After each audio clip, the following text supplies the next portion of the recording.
Hi wears welcome to our channel. ప్రస్తుతం మనతో పాటు దాము బాలాజీ గారు సీనియర్ జర్నలిస్ట్ ఉన్నారు. వారితో ఒకసారి మాట్లాడదాం.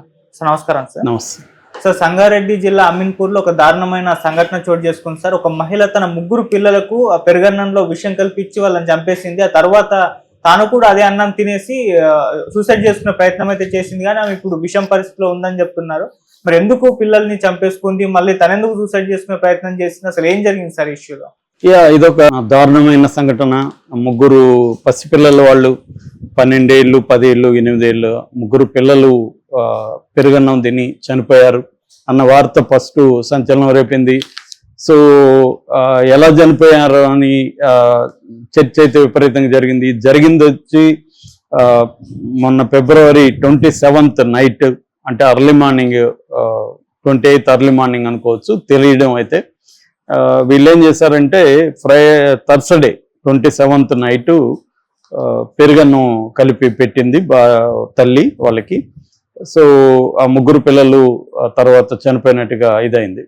సో అసలు ఎవరు వీళ్ళు, ఏం జరిగింది, ఎందుకు ఈమె చంపిందని ఇప్పుడు వార్తలు వస్తున్నాయి. అంతకుముందేమో తండ్రే చంపాడని వార్తలు వచ్చాయి. అసలు ఏం జరిగింది, ఇప్పటి వరకు ఉన్న సమాచారం ఏంటి, దీన్ని మనం ఎలా అర్థం చేసుకోవాలని చూద్దాం. యాక్చువల్గా ఇతని పేరు చెన్నయ్య. ఇతను వాటర్ ట్యాంక్ డ్రైవర్గా పనిచేస్తున్నాడు. సో ఈమె రజిత, ఆవురి చింతల రజిత అలియాస్ లావణ్య. సో ఈ రజిత అనే ఆమె ప్రైవేట్ స్కూల్లో టీచర్గా పనిచేస్తుంది. వీళ్ళకి ముగ్గురు పిల్లలు, 12 ఏళ్ల సాయికృష్ణ, 10 సంవత్సరాల మధుప్రియ, 8 సంవత్సరాల గౌతమ్, 2 అబ్బాయిలు, 1 పాప. సో ఎప్పట్లాగే ఇతను ఎక్కువగా ఏంటంటే వాటర్ ట్యాంకర్, ఇప్పుడు సమ్మర్ ఎంటర్ అయింది కాబట్టి ఎప్పుడంటే అప్పుడు డ్యూటీలు ఉంటాయి ఇతనికి. అలాగే డ్యూటీకి వెళ్ళాడు. నైట్ కొంచెం లేటుగా వచ్చాడు. సో వీళ్ళు భోంచేశారు. భోంచేసినప్పుడు ఈమె ముగ్గురు పిల్లలకు కూడా పెరుగన్నం తినిపించింది. భర్తకు కూడా పెరుగన్నం వేస్తే అతను వద్దు, నాకు పప్పు చాలన్నాడు. సో రైసు పప్పు వేసుకొని అతను తినేసి, మళ్ళీ అతనికి 11 గంటలకి డ్యూటీ ఉంది. సో అతను బయటికి వెళ్ళిపోయి కొద్దిగా లేటుగా వచ్చాడు. 12:30, 1 గంటకి అట్లా వచ్చాడు. అందరూ నిద్రపోతున్నారు, ముగ్గురు పిల్లలు, భార్య. సరే అతను కూడా పడుకున్నాడు. పడుకున్నాక ఒక 2:30-3 ప్రాంతంలో భార్య లేచింది. నాకు కడుపు అంతా పెయిన్ వచ్చేస్తుంది, నా వల్ల కాలేదు, తట్టుకోలేకపోతున్నాను అనేది ఆమె లేచింది. ఆమె చూస్తే చాలా ఇదిగా ఉంది, డేంజరస్ అనిపించింది ఈయనకి. సరే లైట్ వేసాడు. ఈ లోపల పిల్లల్ని చూస్తే పిల్లలు నోట్లో నురుగులు వచ్చేసే, ముగ్గురు పిల్లలకి ఎవరు కూడా కదలిక లేదు. సో కదిలిపించి చూశాడు, కదలిక లేదు. దాంతో ఆయన టెన్షన్ వచ్చి పక్కింటి వాళ్ళకి తలుపులు తట్టి వాళ్ళని ఇచ్చేశారు. వాళ్ళు చూశారు, ఏం జరిగిందమ్మా అంటే, ఇట్లా ముగ్గురికి నేను అంటే ఈయన తినంది వాళ్ళు తినింది అయితే పెరుగన్నమే కాబట్టి పెరుగన్నం లేదన్నా జరిగి ఉండొచ్చు అని చెప్పి ఆమె పెరుగన్నం తిన్నాం మేము నలుగురం, ఈయన తినమని తినలేదు, మేము నలుగురు తిన్నాం, దానివల్ల ఏమైనా అయిందంటే వాళ్ళు ఇమీడియట్గా ఆమెను పటాన్ చెరువులో ఉండే ప్రైవేట్ హాస్పిటల్కి తీసుకెళ్లారు. ఈ లోపల పోలీసులకి ఆ పక్కింటి వాళ్ళకి కాల్ చేశారు. పోలీసులు వచ్చారు. ఈ ముగ్గురు పిల్లల్ని గాంధీ హాస్పిటల్కి తీసుకెళ్లారు. ఆల్రెడీ వాళ్ళు చనిపోయినట్టుగా గాంధీ హాస్పిటల్లో డిక్లేర్ చేశారు. సో ఈమెను కూడా ప్రైవేట్ హాస్పిటల్లో చేశారు. ఆమెకు పరిస్థితి ఇప్పటికి కూడా విషమంగా ఉంది, ఇంకా క్రిటికల్ గానే ఉందని చెప్తున్నారు. సో దాని తర్వాత పోలీసులు ఏమనుకున్నారంటే ఇది ఫుడ్ పాయిజనింగ్ జరిగి ఉంటుంది. ఎందుకంటే నలుగురికి ఇది అయింది కాబట్టి, చిన్నపిల్లలు కాబట్టి వాళ్ళ మీద ఎఫెక్ట్ ఎక్కువ చూపించుండొచ్చు. ఈమె పెద్ద ఆమె కాబట్టి ఈ మీద ఎఫెక్ట్ అంత లేకపోయిండొచ్చు అనేది దాన్ని ఫోరెన్సిక్ ల్యాబ్కు పంపించారు, పోస్ట్ మార్టం చేయించారు. ఇవన్నీ చేసినాక పోలీసులకి మామూలుగా ఏంటంటే వాళ్ళకి కొంత ఎక్స్పీరియన్స్ నుంచి కొన్ని రకాల అనుమానాలు వస్తాయి మనుషుల మీద. ఫస్ట్ చెన్నై మీద అనుమానం వచ్చింది. ఎందుకంటే చెన్నై పెరుగన్నం తినలేదు, ఓన్లీ పప్పే తిన్నాడు, పైగా వెళ్ళిపోయాడు. సో చెన్నై ఏమైనా విషం పెట్టాడా అనేది. కానీ వండినప్పుడు కానీ పెరుగన్నం టైంలో కానీ అతను లేడు ఇక్కడ. సో ఫస్ట్ చెన్నై ఫోన్ అవన్నీ తీసుకున్నారు. చెన్నై ఫోన్ కాల్స్ ఏంటి, చాట్ ఎవరితో చేస్తున్నారు, అతను కొంత కొట్టినట్టుగా ఉన్నారు. అతనైతే ఫర్మ్గా నాకేం తెలియదు అని నిలబడ్డాడు. అతని పనిచేసే వాళ్ళందరినీ కూడా విచారించారు పోలీసులు. సో చెన్నైది ఏమి ఉండకపోవచ్చు అనుకున్నారు. సరే ఆమె వైపు నుంచి కూడా ఆలోచిద్దామని పోలీసులు ఏం చేశారంటే ఆమె ఫోన్ తీసుకున్నారు. ఆమె ఫోన్ అవన్నీ పరిశీలిస్తే వాళ్ళకి ఒక డౌట్ వచ్చింది. అదేంటంటే ఈమె ఒకరితో అఫేర్ నడుపుతుంది, ఎక్స్ట్రా మ్యారిటల్ అఫేర్ అని. యాక్చువల్గా ఈమె 10th క్లాస్ రీయూనియన్ జరిగింది ఈ మధ్య కాలంలో, 1 year 2 years బ్యాక్. ఆ రీయూనియన్ లో ఒక పాత వీళ్ళ 10th క్లాస్ మేట్ పరిచయం అయ్యాడు ఇప్పుడు. సో అతనికి మధ్య అఫైర్ స్టార్ట్ అయింది. ఆ అఫైర్ లో భాగంగా ఈమె భర్త పిల్లలు అడ్డొస్తున్నారని చాలాసార్లు అతనితో అనేది, అతన్ని కూడా విచారించారు పోలీసులు, లవర్ని విచారిస్తే లవర్ ఏం చెప్పాడంటే, ఈమెకి ముందు నుంచి కూడా అంటే నా మీద బాగా మోహం ఎక్కువైపోయింది, నేను భర్తని పిల్లల్ని వదిలేసి నా దగ్గరికి వస్తానని చెప్పేది, నేను వాళ్ళని వదిలేసి వస్తే నా కష్టం కదా, ప్రాబ్లం అవుతుందంటే వాళ్ళు లేకపోతే బాగుండేది, మన ఇద్దరం హ్యాపీగా ఎంజాయ్ చేయొచ్చు, నువ్వు ముందుగానే పరిచయం జరుగుంటే నేను అతన్ని పెళ్లి చేసుకునేదాన్ని కాదు, ఇలాగంతా మాట్లాడేది అనేది వాళ్ళకి అర్థమైంది. సో అందుకని ఆ తర్వాత ఆమెను కూడా వీళ్ళు ప్రశ్నించారు ఈ యాంగిల్లో.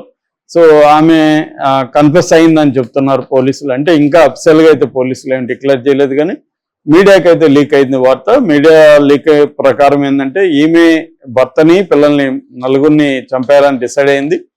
భర్తకి ఆ రోజు ఆయన ఎందుకో పెరుగన్నం తినకుండా ఆయన నైట్ పని ఉందని వెళ్ళిపోయాడు కాబట్టి సరిపోయింది, లేకపోతే భర్తను కూడా చంపేయాలనేది ఆమె ప్లాన్ చేసింది. 3 పిల్లలకు కూడా ఒకేసారి పెరుగన్నంలో ఆమె విషం కలిపి పెట్టేసింది.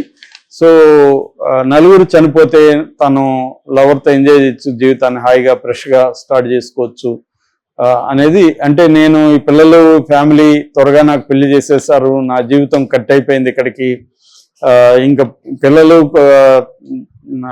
మొగుడు తప్ప నాకేం ప్రపంచం లేదు, ఈ పిల్లలు కూడా నన్ను ఎంతసేపటికి వేధిస్తున్నారు, మంచిగా ఉండట్లేదు, నాకు ముగ్గురితో వేగడం కష్టంగా ఉంది, అతనేమో ఎప్పుడు బయటికి వెళ్ళిపోతాడు అన్న ఒక కోపం కూడా ఆమెకి ఉన్నట్టుగా చెబుతున్నారు. అంటే పిల్లల మీద మామూలుగా మనం బయట ఏమనుకుంటాం, తల్లి గోరుముద్దలు తినిపించింది, డ్రామా అంతా మెలో డ్రామా అంతా మనం అనుకుంటాం, కానీ యాక్చువల్గా చూసుకున్నప్పుడు ఇవాళ పిల్లల పెంపకం కూడా వెరీ డిఫికల్ట్ థింగ్. అంటే అంత మాత్రం చంపేయడానికి సమర్థించడం కాదు, కానీ ఆమె పాయింట్ ఆఫ్ నుంచి కొంతసేపు మనం ఆలోచిస్తే ఏమవుతుందంటే, ఆమెకి ఒక ఇరుకుపోయిన ఫీలింగ్ వచ్చినట్టుగా మనకు అర్థమవుతుంది. దాంట్లో ఒక లిబరేషన్ ఇతను కనబడ్డాడు లవరు, సో మనం వెళ్ళిపోవచ్చు, ఒక ఆప్షన్ ఉందని. ఆమె నిజానికి వదిలేసి వెళ్ళిపోతే ఆమెను ఎవరు ఏమో అని ఉండేవాళ్ళు కాదు, మా అంటే గొడవలు అవుతాయి, ఏమన్నా జరుగుండొచ్చు, కానీ చంపేసి వెళ్ళిపోదాం అనుకోవడం ఆమె సిక్ మైండ్ అని తెలియజేస్తుంది. నిజానికి ఎవరు కూడా సేమ్ మైండ్ ఉండేవాళ్ళు ఎవరు తన పిల్లల్ని ఎంత లేదన్నా ఆమె 3 ఎంతో కష్టపడి కని పెంచింది. సో ఒకరికి 10 ఏళ్ళు 12 ఏళ్ళు 8 ఏళ్ళు వచ్చాయంటే 3 పిల్లలు ఆమె కష్టపడే పెంచుండొచ్చు కదా, కానీ ఆ స్థాయిలో చంపేయడం అంటే ఖచ్చితంగా ఆమె ఒక సైకోపాథటిక్ సోషియో సైకోపాత్ అంటారు, ఆ సైకోపాత్ మైండ్ ఆమెకు ఉన్నట్టుగా మనకు అర్థమవుతుంది. అయితే దీని మీద సైకలాజికల్ ప్రొఫైలింగ్ అని తయారు చేయగలిగితే పోలీసులు మనకి ఇంకా డీటెయిల్స్ వస్తాయి. ఆమె మానసిక పరిస్థితి ఏంటి, ఆమె ఎందుకు ఇలా చేసింది. మామూలుగా అయితే వెస్ట్రన్ కంట్రీస్లో ఇలాంటివి జరిగినప్పుడు సైకలాజికల్ ప్రొఫైలింగ్ తయారు చేస్తారు, అంటే మనం అర్థం చేసుకోవడానికి. అంటే సింపుల్గా ఆమె దుర్మార్గ రాక్షసి అనేయడం సులభం, కానీ ఆమెని ఎలా అర్థం చేసుకోవాలి, దాన్ని మనం ప్రజలకి అవేర్నెస్ క్రియేట్ చేయాలంటే ఎలా చేయాలి. ఎందుకంటే ఆమె మైండ్ సెట్ ఒక్క రోజులో వాళ్ళకి యాంటీగా వచ్చేది, ఎప్పటి నుంచో ఉంటుంది. దాన్ని చాలామంది నేను కూడా చూస్తుంటే తల్లులు, ముఖ్యంగా తల్లులు పిల్లల పట్ల నేను చచ్చిపోతా లేకపోతే నువ్వు చచ్చిపో అన్నోళ్ళు ఉన్నారు. ఆ మధ్య మనకి నేను కూడా చెప్పాను, బెంగళూరులో ఒక టీనేజ్ అమ్మాయి తల్లి కొట్లాడుకొని ఇద్దరు ఒకరినొకరు కత్తితో పొడుచుకొని చనిపోయారు. అట్లాంటి సంఘటనలు ఈ మధ్యకాలంలో జరుగుతున్నాయి. ఎందుకంటే ప్రెజర్ అనేది తల్లుల మీద కూడా బాగా పడుతుంది పిల్లల పెంపకం. ముఖ్యంగా నేను చాలా మందిని చూస్తున్నా, ఒక్క బాబో పాపో ఉన్నవాళ్లే నేను చచ్చిపోతా లేకపోతే దీన్ని చంపేసి నేను చచ్చిపోతా అన్న డైలాగులు చెప్పేవాళ్ళు ఉన్నారు. అలాంటిది 3 పిల్లల్ని పెంచడం అనేది ఖచ్చితంగా డిఫికల్ట్ ఉండొచ్చు. దాని నుంచి ఆమె ఆల్రెడీ మెంటల్గా కొద్దిగా ప్రాబ్లమేటిక్ మెంటల్ డిజార్డర్స్ ఆమెకు ఉన్నప్పుడు ఈ ఎక్స్టర్నల్ ఫ్యాక్టర్స్ దాన్ని ఇంకొంత స్పీడప్ చేస్తాయి, దాన్ని అగ్రివేట్ చేస్తాయి. అది జరుగుండే అవకాశం ఉంది. సో ఇప్పుడైతే పోలీసులు ఈ సంచలన విషయాన్ని చెప్పారు.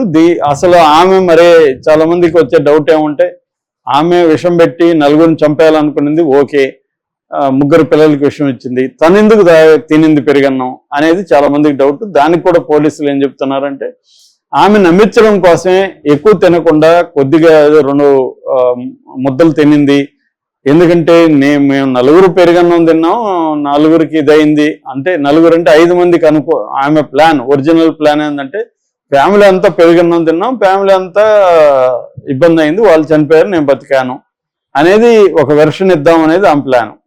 సో పోలీసులు నమ్మించడానికి ఆమె వేసిన ప్లాన్ అది. ఆ ప్లాన్ లో భాగంగా ఆమె ఎక్కువ తింటే చనిపోతామని, కొద్దిగా తింటే మనం బతుకుతాము, సీరియస్ అవుతుంది అని చెప్పి కొద్దిగా తిన్నట్టుగా తెలుస్తుంది. అయితే ఆ కొద్దిగా కూడా ఎఫెక్ట్ ఆమెకి ఇచ్చినట్టుగా తెలుస్తుంది. ఇప్పుడు ఏంటంటే రియాక్షన్ చూస్తే ఆమె కూడా చచ్చిపోవాలి అని కోరుకునే వాళ్ళు కొంతమంది అయితే ఆమె చావకూడదు, జైల్లో మగ్గాలి, రోజు కుళ్ళి చావాలి, జైల్లో లైఫ్ పడాలి ఆమెకి, ఒకేసారి చనిపోతే ఇదవుతుంది అన్న సీరియస్ అయితే రియాక్షన్స్ వస్తున్నాయి. ఖచ్చితంగా ఇది అత్యంత దారుణమైన ఘోరమైన విషయం. కన్న తల్లి 3 పిల్లలకి విషం ఇచ్చి చంపడం అనేది మామూలు విషయం కాదు. ఖచ్చితంగా ఆమె మామూలు సేమ్ మైండ్తో ఉన్న వ్యక్తి అయితే కాదు. ఖచ్చితంగా ఆమెకి